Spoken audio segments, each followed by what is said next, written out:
Well, I really like your story. I'm looking forward to getting into it. Do you have any questions before we get in? No, I've been listening to your podcasts and quite amazing, and I love your You. questions, so I'm quite ready to dive Okay, in. cool. Well, it's wonderful to meet you. Thank you for taking a minute out today. I appreciate it. No, amazing. Thanks for having me. You bet. So let's begin our journey into your work by asking you this. I always start with the COVID question. 6 years ago, it was such a big deal. How did you get hmm through that era, and how has it changed the way that you do things today? So, we were very lucky actually in West Africa. We didn't really experience it as the rest of the world did. Yeah. I think we had a 3-week lockdown, but for essential services, they were still allowed to go to work, which meant that my whole family was allowed to go to work. Um, So what I did think was amazing was the presence that was required by everyone. Like you had to be in the present moment because you did not know tomorrow. And at this time, my family were stuck in Taiwan and they were the last country, probably one of the last ones to open. So you really had to just be in the present. And that meant that even when the kids were home, I had to be there. I just had to be there. I couldn't be anywhere else. And when my husband came back from work, it was the same thing that we learned how to be cohesive as a family and all of the drama, because I stay with my extended family as well. All the drama just melts away because it's just so unimportant. So I think those were kind of like the stepping stones to understanding what it meant to be in the present moment because it's very difficult actually to stay in the present moment. I'm sure a lot of people are listening to this and they're doing something else while they're listening to this. So, which is fine, but just to be aware that you're not actually in this moment is a true gift. Yeah. Well, you hear that a lot with people that in this modern advent of having phones on us, of just putting everything away and being in the moment, making eye contact, and all of those things. It's so important. And we've been so distracted by technology for so long, that it's hard. It's like even with music, like that was the beauty of vinyl albums is that you really focused, you looked at the art, you read the liner notes, you were really engaged. But now we're totally distracted by doing all these multiple things at one time. Yeah, I completely resonate with that. And I think we're kind of we're seen as more efficient if we can do many things at one time. Yeah. And it's like, how well can are you really doing those things? So I did this little activity with this company over here, and it was how great are you at multitasking? And so everyone was like, "Oh, we're so good at multitasking." And there's this preconceived notion that being a multitasker is like a great thing, Hmm. and it's not possible to be 100% there when you're multitasking. Yeah. So they were shocked, I think, when I told them that if you're multitasking, you're not giving me 100% of your attention. They're like, no, no, no, that's not true. So we tried to do a couple of things and they were amazed. They were like, no, I never knew this. Uh-huh. Yeah. Yeah, So yeah. let's get into what you do as a mindset mentor and a choice architect. I'm going to put you in front of a bunch of 12 and 13-year-old kids. It's career Mhm. day, and one of the kids wants to know what you do for a living. How do you make that make sense to them? It's how I explain it to my son as well. I tell him, what makes you make these decisions? So I help you to understand what helps you to make decisions. So is it because I'm saying it to you or your mom and dad or your school? Or is it because you really want it? So this is basically what I do. I help you understand your own voice. Um, I think they find that very exciting. Yeah, for sure. So what did you want to be when you were young? What was your dream job? I wanted to be a lawyer, actually. Okay. Okay. And I think the reason was that my mom told me this as well. Ever since I was really young, I saw the world in very black and white. Like, if it's not right, it's wrong. And of course, getting into this field of life coaching, you really have to challenge that, isn't it? Because you can have two rights exist at the same time. Hmm. But when I was young, I really wanted to stand up for the people who were right and Yeah. give them like autonomy and make them feel like they were equal. Like I never believed that your race or your gender or your physical characteristics should determine the choices that are available to you. And so that's really what I wanted to stand up for. And I think in some capacity, I've taken those kind of values and put that into my um in my trainings and what I do now, because there's a world of opportunity. We are capable of doing anything we want to do, provided we're doing it for the right reasons. And when we're told that we can't, because I was told I couldn't do a lot of things because I was female, I'm of Indian origin, and I grew up in Taiwan. So I was like an outsider, right? There's a lot of things you can't do. And I just never believed that. And I was like, no, I can do whatever I want. So Yeah. yeah, So yeah, what was it about your childhood growing up? So you grew up in Taiwan? yeah. So what was it about your childhood, the seeds that were planted that gave you this level of vision, of helping others, of changing the world, of doing things in a different way? What were those things that you learned? I think the first thing was whenever somebody told me no, I was like, I'll show you yes. And I think that was just because my parents created such a nice environment for me at home where I could really just blossom and share what I wanted and what I felt. And it's strange that I'm saying that because I've had to go back and retune my story of what I've told myself and all the beliefs that I've had up until I was much older. And we see everything in a very, like I was saying, right or wrong way. So my mom was she's a lot more traditional. So she really did believe that like an Indian girl is supposed to be groomed for settling down. But at the same time, I went to an American school. I would travel by myself. My parents allowed me to go to university, and I could pick any profession I wanted. I stayed for after school activities. I did sports. So it didn't really make sense to me why my mom was saying those things to me and then giving me so much freedom. So I wanted to tap into that, having all this freedom and using it for something that was going to really be impactful. Um, and I think that kind of drive that, hey, I want to create an impression in the people that come into my life. It's it can only come from a very secure environment, whether it's your school or your home or even just a mentor that's just like, hey, I'm rooting for you. Keep going. So I think those things probably impacted me the most. So who's been that inspirational force? Who's been that hero in your life that's allowed you to navigate and define your place professionally and in your life at this point? I'd have to say my dad. He is like, yeah, he's really wonderful. He's been so tolerant. It's just that, um, reliability, that you know that you can rely on someone and they see you as fully capable. I think it's one of the biggest gifts. And that is what coaching is all about, isn't it? Like we believe that you are capable. We believe that you're naturally creative, resourceful, and whole. And he had that in him, like that he would share that with us. Hey, you can do anything you want. So even when I came to Ghana and I was obviously I'm a physiotherapist by profession. And it was very tricky because obviously I was not from here. I'm not from the local country and, a little bit more of a traditional background. So my dad was like, hey, you've got so much knowledge. You speak Mandarin. Why don't you think about doing something in Ghana while utilizing your talents of speaking another language? So he never saw anything as a barrier for me. And that's when I did start my business because I just needed that little push to feel that I was capable and that, hey, I've got someone kind of standing there to just be like cheerleading you on. Yeah. And so he's definitely my mentor, I would say. Yeah.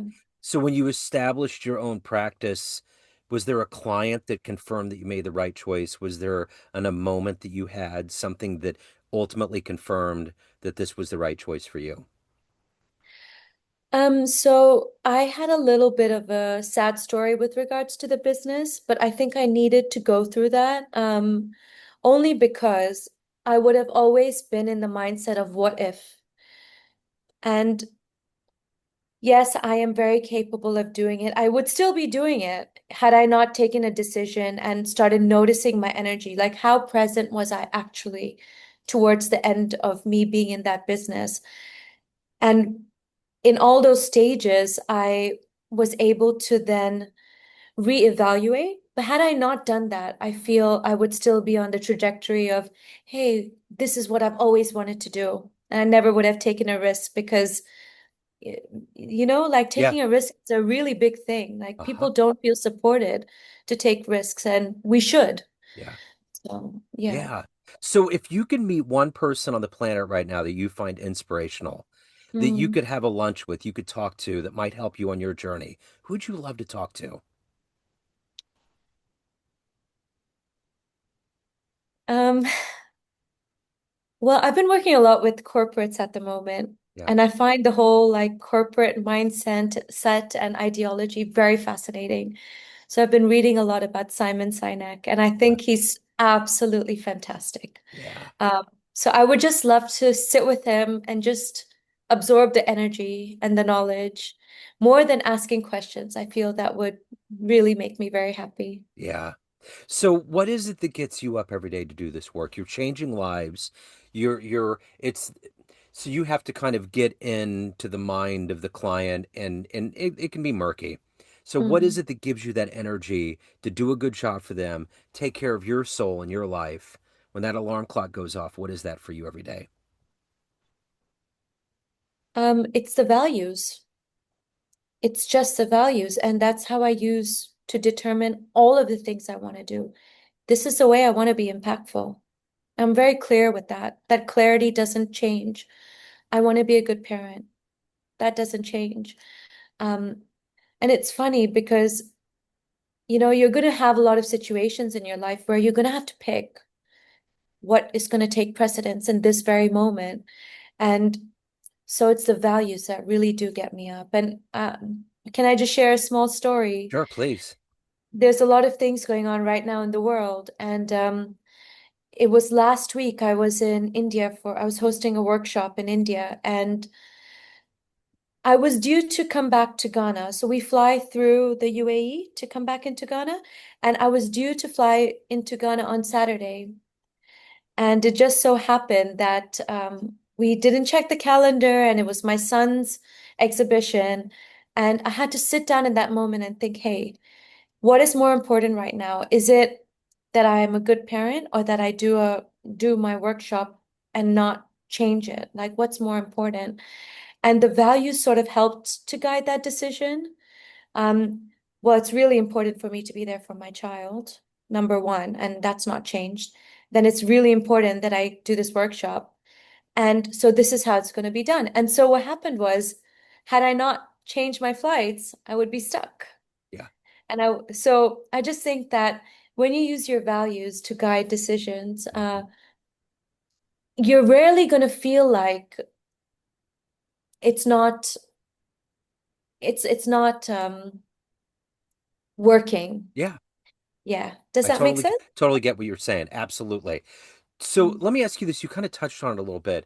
Being in Mhm. America, things are very strange. They're continuing to get more and more strange and stressful on a Mm. domestic and international front. What's your perspective from what you see on the outside? How are you viewing this whole thing that's happening with America and how it's placed in the world right now? Mm. I think that we are, of course, when we're internally very, very not regulated, I feel like the external is also going to be not in dysregulation, Yeah. basically. And I feel now it's just coming into forefront that there's so much dysregulation, there's so much fear, there's no safety.